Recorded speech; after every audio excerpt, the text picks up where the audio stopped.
नमस्कार किसान भाई और बहनों, हमारे YouTube channel Ganesha dairy farm में आप लोगों का आज फिर से स्वागत है। मैं सुनंदा चौधरी आपका वेलकम करती हूं मेरे YouTube चैनल पे। आज फिर एक छोटी सी वीडियो के साथ आप लोगों के बीच में उपस्थित हुए हैं। वीडियो को पूरा देखिएगा, स्किप मत कीजिएगा और वीडियो में देखते ही लाइक ज़रूर करिए, क्योंकि हमारी हर वीडियो एक नॉलेजेबल वीडियो होती है और बहुत मेहनत से बनती है। तो प्लीज़ लाइक करके जो है हमें प्रोत्साहन कीजिए।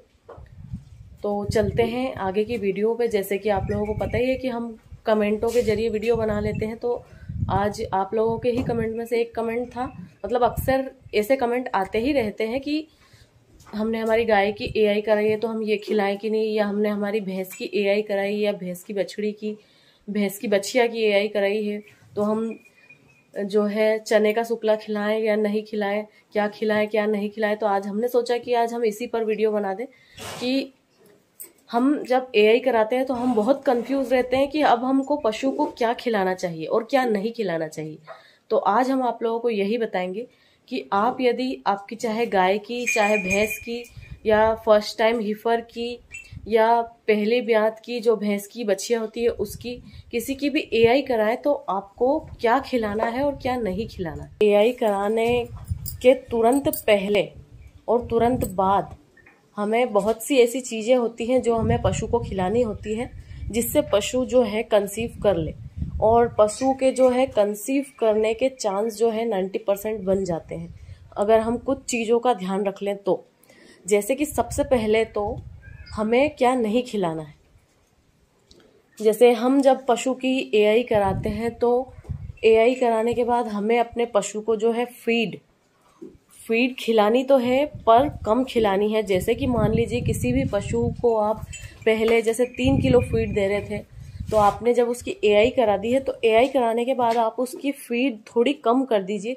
थोड़ी मतलब आधा किलो, और आधा किलो से थोड़ी बहुत ऊपर भी आप कम कर देंगे तो कोई दिक्कत नहीं है। कितने दिन कम करनी है? 2 से 3 समय तक आप अपने पशु को जो है फीड कम खिलाएं। बाकी सूखा चारा, हरा चारा आप भरपूर मात्रा में खिला सकते हैं। जैसे फीड हम यदि ज़्यादा खिलाते हैं तो उससे फिर पशु के ठहरने के चांस कम हो जाते हैं। इसके बाद आते हैं पानी पर। कई बार फिर हम एआई कराते हैं और भरपेट पशु को पानी पिला देते हैं, तो उसमें भी पशु के ठहरने के चांस कम बन जाते हैं। तो जैसे पशु को 2 से 3 समय आप पानी थोड़ा कम पिलाइए, आधा पेट ही पानी पिलाइए। ऐसे पशु जिसमें ठहरने की दिक्कत ज़्यादा आ रही है, उसे आप यदि कम खिलाएंगे पिलाएंगे तो उसके ठहरने के चांस ज़्यादा बढ़ जाते हैं। और आगे जैसे जिस पशु की हमने एआई करा दी है तो उसे हमें गर्म पदार्थों को खिलाने से बचाना है। जैसे कि सरसों का तेल है, गुड़ है, ये चीज़ें हम उसे ना खिलाएं। और भी जो भी जिस वस्तु की तासीर गर्म होती है वो हमें अपने पशु को नहीं देनी है, वरना हमारा पशु ठहर नहीं पाएगा। क्योंकि जब पशु हीट में आता है तो उसके शरीर में जो है गर्मी बनती है, और ऐसे में जब हम उसकी एआई कराने के बाद उसे और गर्म पदार्थ दे देते हैं तो उससे उसकी जो गर्मी है वो और ज़्यादा बढ़ जाती है। और जब हम फिर उसकी एआई करा देते हैं तो जो भी सीमन वगैरह है वो खराब हो जाता है, और पशु जो है डिस्चार्ज के जरिए उस सीमन को फेंक देता है। तो इसलिए पशु को कभी भी एआई कराने के बाद हमें कोई गर्म पदार्थ नहीं खिलाना है। खासकर सरसों का तेल और गुड़, अजवाइन, मेथी दाना, ये 3-4 चीजें हैं जो इनसे तो आपको खासकर अपने पशु को बचाना ही बचाना है। उसके बाद जैसे कई जगह ऐसा माना जाता है कि हल्दी नहीं खिलानी चाहिए, पर हल्दी एक एंटीबायोटिक है। जैसे कि कई बार पशु की बच्चेदानी में कुछ इन्फेक्शन वगैरह रह जाता है, तो यदि हम एआई कराने के बाद हल्दी वगैरह दे भी देंगे तो कोई परेशानी नहीं होगी, क्योंकि वो जो पशु की बच्चेदानी में जो भी बैक्टीरिया वगैरह है उसे मार देगी। मतलब जो भी खराब कीटाणु वगैरह है उसे मार देगी और उसकी बच्चेदानी को क्लीन कर देगी। और जब पशु जो है, पशु की एआई होएगी तो पशु जो है एक बार में कंसीव कर लेगा। तो जैसे पशु को हम जो है हल्दी खिला सकते हैं, पर हल्दी भी हमें इतनी नहीं खिलानी है, बिल्कुल थोड़ी सी खिलानी है। यदि आप कभी खिलाते हो तो हल्दी देनी है, पर कम देनी है। बात आते हैं पशु के नहलाने पर। जैसे कई बार कोई किसान भाई ऐसा करते हैं कि पशु की एआई कराने के बाद उसे जो है नहला देते हैं। तो पर हमें ऐसा नहीं करना चाहिए, क्योंकि जब भी हम पशु के ऊपर पानी डालते हैं तब पशु जैसे ही पानी लगता है उसके बाद पशु अपने शरीर में गर्मी बनाने लगता है। तो जैसे हम एआई कराते हैं और हम पशु के शरीर पे पानी डाल देते हैं तो उस समय फिर पशु जो है शरीर में गर्मी बनाने लग जाएगा और फिर गर्मी की वजह से पशु ठहर नहीं पाएगा। तो इसलिए जब भी आप पशु की एआई कराए तो पशु को नहलाए ना। ये तो हुई जो पशु को हमें एआई कराने के बाद नहीं खिलाना चाहिए। अब क्या खिलाना चाहिए और पशु की एआई कराने के बाद क्या देना चाहिए।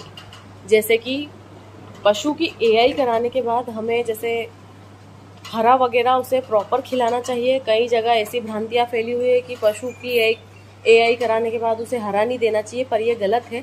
यदि हम पशु को एआई के बाद हरा खिलाते हैं तो उसमें प्रोटीन होता है जो वो पशु के बहुत काम आता है और जिसकी वजह से पशु के ठहरने में चांस बढ़ जाते हैं। तो इस वजह से आप हरा चारा, सूखा चारा ये तो पशु को खिलाइए ही खिलाइए। इसके साथ साथ आपको जैसे आप फीड का हमने बताया कि फीड आपको कम देनी है, पर फीड में आपको मिनरल मिक्सचर खिलाना है। अब कई किसान भाई ऐसा कहेंगे कि हम मिनरल मिक्सचर तो खिला ही रहे हैं, तो जैसे आप पहले उसे 50 ग्राम पर टाइम डाल रहे थे, तो जब आप उसकी एआई करा देंगे तो आपको मिनरल मिक्सचर की जो मात्रा है वो बढ़ा देनी है 2-3 दिन। जैसे आप उसे एक समय 50 ग्राम दे रहे थे तो एक समय में आप उसे 100 ग्राम दे सकते हैं। जैसे मतलब दोनों समय का आप 200 ग्राम पर डे का उसे मिनरल मिक्सचर दे दीजिए। कम से कम 3 दिन आप तेज खिला दीजिए मिनरल मिक्सचर, ताकि उसके ठहरने के चांस बन जाए। जैसे मिनरल मिक्सचर हम तेज खिलाएंगे तो उसमें जो है जो हार्मोन्स वगैरह है वो बैलेंस हो जाएंगे और पशु ठहर जाएगा। इसके बाद पशु की जब हम एआई कराते हैं तो पशु की एआई कराने के पहले ही हमें जैसे मैनकाइंड की ओव्यूलेटा किट, जिसमें 3 गोलियों की ये पत्ता आता है, इसे कहते हैं ओव्यूलेटा किट। तो ये जो गोली है आपको पशु को 1 गोली पशु के एआई कराने के आधे घंटे पहले देनी है। उसके बाद आधे घंटे बाद जब आप एआई करा दें और आधे घंटे बाद एआई कराने के ये दोनों गोली पशु को एक साथ दे देनी है। इससे जो है पशु के हार्मोन्स जो है बैलेंस हो जाते हैं और पशु में ठहरने के चांस ज़्यादा बढ़ जाते हैं। ये गोली सस्ती आती है, कोई इतनी महंगी नहीं है। 20 से 25 रुपए में आपको आराम से मिल जाएगी, मतलब 20 से 25 रुपए के अंदर अंदर आपको आराम से मिल जाएगी। पर यदि आप बल्क में खरीदेंगे तो थोड़ी और सस्ती पड़ जाएगी।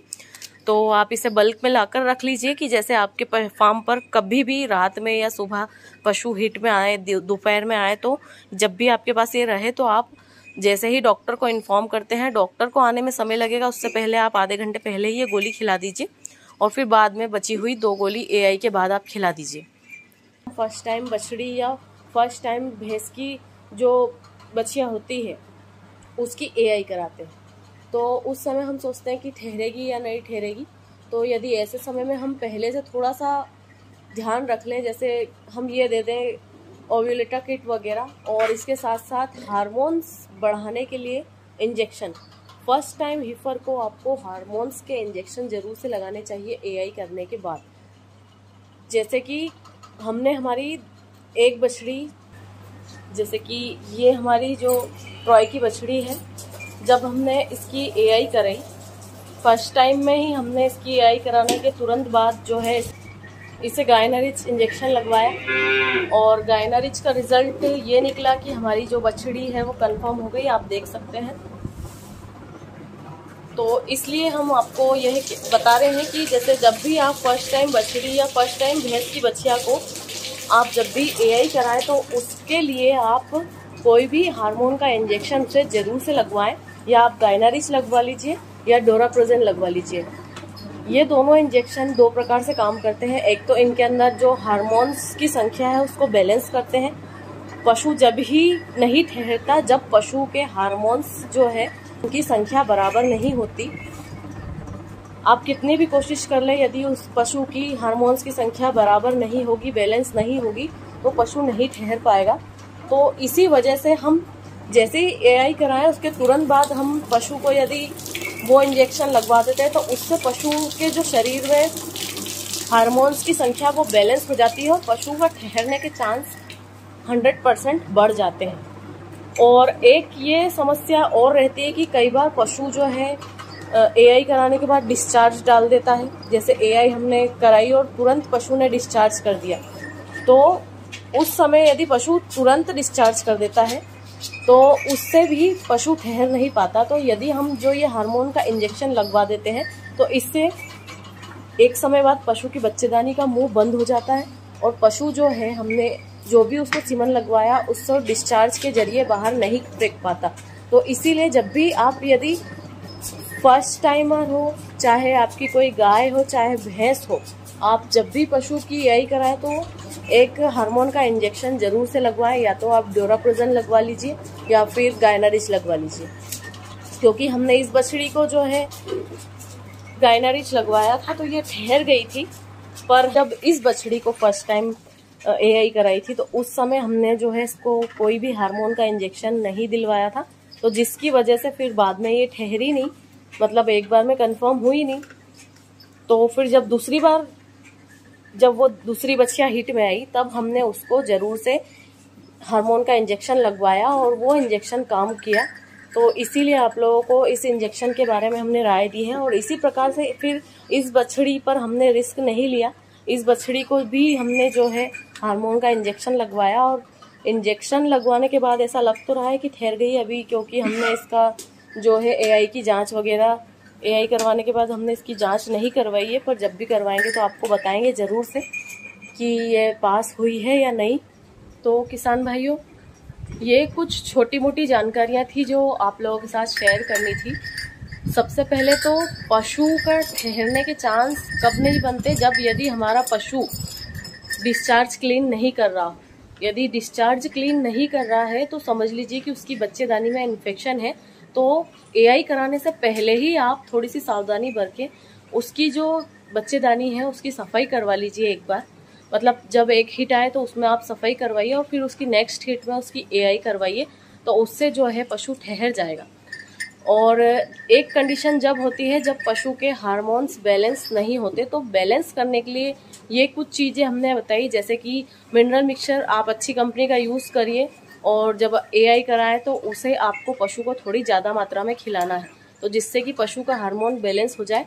और साथ साथ जो हमने हार्मोन के इंजेक्शन बताए उनमें से कोई भी एक इंजेक्शन आप अपने पशु को एआई के बाद ज़रूर से लगवाइए, तो इससे आपका पशु ज़रूर से ठहर जाएगा। और खाने पीने की चीज़ों में हमने जो आपको बताया ही है कि आपको क्या खिलाना है और क्या नहीं खिलाना है। तो यदि हमारी वीडियो आपको अच्छी लगी हो तो प्लीज़ लाइक ज़रूर से करना।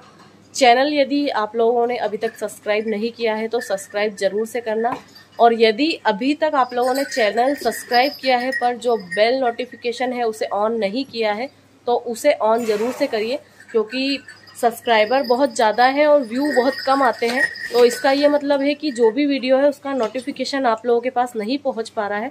तो उसकी वजह यही है कि आपने जो है बेल आइकॉन है उसे क्लिक नहीं किया है, तो प्लीज़ उसे क्लिक ज़रूर से करिए ताकि हमारी हर प्रकार की वीडियो आप लोगों के पास पहुँचे और आप उसे देखें।